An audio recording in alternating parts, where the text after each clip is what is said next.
जय भोले की हर हर महादेव बम बम भोले। आज मैं श्री शिव महापुराण वायव्य संहिता खंड का 30वां अध्याय महेश्वर के सगुण निर्गुण भेद सुना रही हूँ। सुनी। ऋषि बोले, हे वायुदेव, भगवान शंकर की लीलाएं तो अत्यंत अद्भुत और कठिन सी है। ये तो पूरी तौर पर नहीं जानी जा सकती। शिव शक्ति के विषय में किसी प्रकार का संसारिक दोष नहीं। इन दोनों की क्रीड़ा तो प्रकृति का खेल है।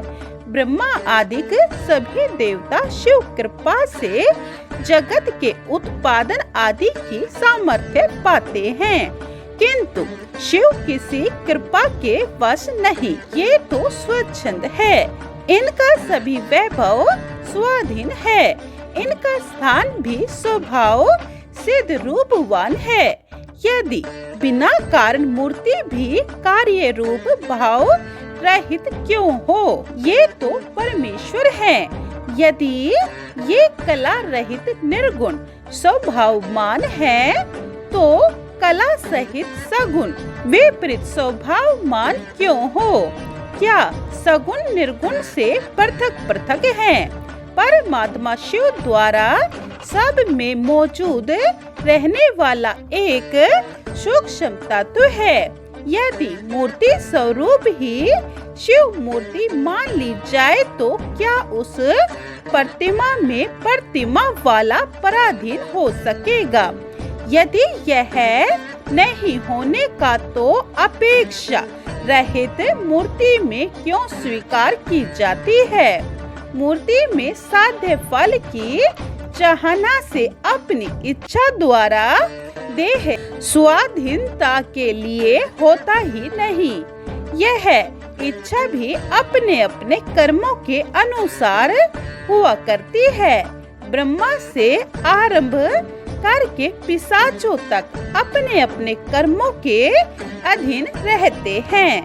क्या सब अपनी अपनी इच्छा से जन्म विनाश होना मानते हैं? भगवान शंकर सब पर कृपा करने वाले कहे गए हैं। सबको दुष्कर्मों का दंड देने वाले हैं। शिव निंदा करते हुए ब्रह्मा के 5वें सिर को तभी तो काट दिया था। सिंह रूपधारी विष्णु को अपने पैरों के नीचे दबाकर अपने पैनों नखों द्वारा उनकी छाती विदीर्ण कर दी। दक्ष यज्ञ में अपराध करता सुर तथा सुर नारी सभी को वीरभद्र द्वारा दंड दिया गया। अपने आप नेत्रों से ही प्रचंड अग्नि प्रकट कर दी, जिसके द्वारा दानव के प्रजा कुटुंबियों के साथ ही त्रिपुर भस्म कर डाले। संसारिक रति वर्धक रतिपति कामदेव भी आपकी क्रोधाग्नि में भस्म हो गया।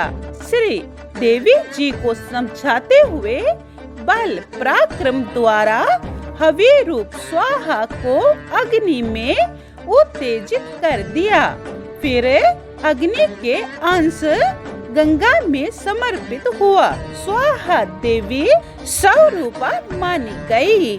सुमेरु पर्वत पर जाकर निवास करके उसे सोने जैसी कांति वाले शरीर से सुशोभित कर दिया। यही समझ लो कि उसे स्वर्ण का ही बना दिया। वही निवास करके देवी जी के साथ अनेकों लीलाएं की। एक पुत्र भी वहाँ प्रकट हुआ।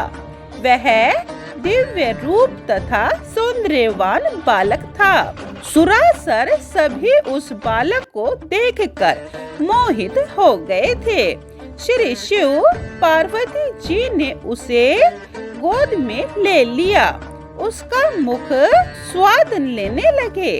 उस अवसर पर तपस्या करने वाले नर नारी के मन मुग्ध हो गए। तभी तपस्या छोड़कर उस प्रसन्नता से नाचने लगे। उस बालक के खेल अद्भुत थे। माता पिता का प्रेम भी दिव्य था। शंकर पार्वती जी से कहते कहते बोले, हे प्रिय, लो इस बालक को सतन्य पान करवाओ। तब देवी जी ने भी बालक चूम कर अमृत समान सतन्य पान कराया।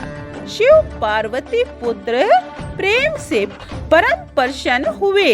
ऐसा होने पर भी जगत की रक्षा के लिए इंद्र की प्रार्थना करने पर अपने बालक को तारकासुर के साथ युद्ध करने की आज्ञा दे दी।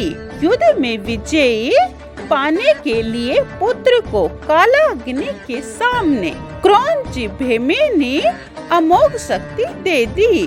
शिव कृपा से उस बालक ने तारकासुर का वध कर दिया तथा विष्णु आदि सभी देवताओं ने स्तुतियां की।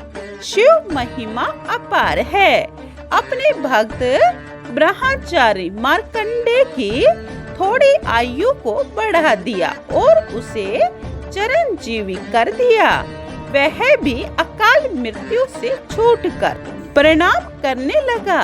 सदाशिव ने तो बड़वांगी को अपनी सवारी के लिए जा पकड़ा।